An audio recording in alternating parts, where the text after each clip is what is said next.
পরমদয়াল পরম প্রেমময় শ্রী শ্রী ঠাকুরের শ্রী রাঙারাতুল শ্রীচরণে আমার শতকোটি প্রণাম। সকলকে আমার আনন্দিত জয়গুরু। সাধু সাবধান। শ্রী শ্রী ঠাকুর এই কথাটি কেন বললেন? সাধু সাবধান, সাধু মানেই বা কি, আর সাবধানতা বাণী কেন দিলেন?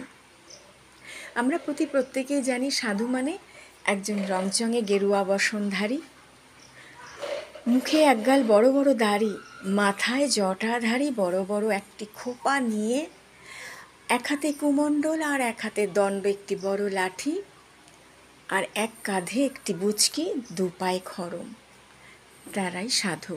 আমরা এটাই জেনে এসেছি। শ্রী শ্রী ঠাকুর বলছেন সাধু মানে একজন সৎ ব্যক্তি, যিনি সতের প্রতি একনিষ্ঠ হয়ে তার আচার আচরণ, ব্যবহার, কথাবার্তায়, তার ব্যক্তিত্বে, তার বেশভূষায় একটা সাধু ভাব। তাকে দেখে মানুষ তৃপ্তি পায়, তুষ্টি পায়, পুষ্টি পায়, আনন্দ পায়। সেই হচ্ছে প্রকৃত সাধু। সেই সাধুকে দেখে প্রত্যেকে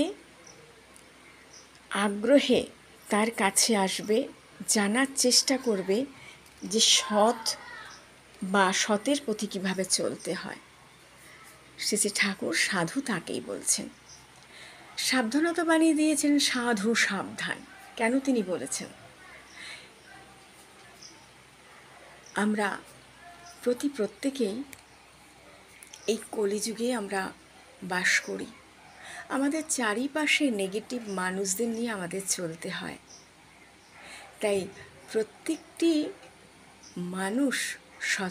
মানুষ যারা, তারা সেই সাধুরা এমনভাবে চলা উচিত যে ওই নেগেটিভ মানুষগুলোকে যাতে সতের প্রতি আনতে পারে।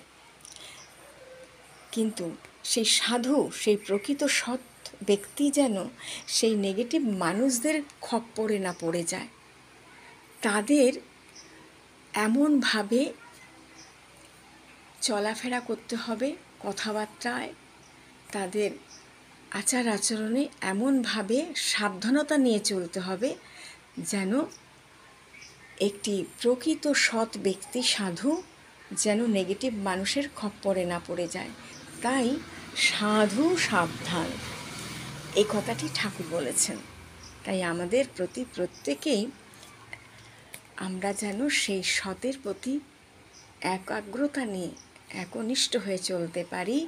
সাধু সাবধান।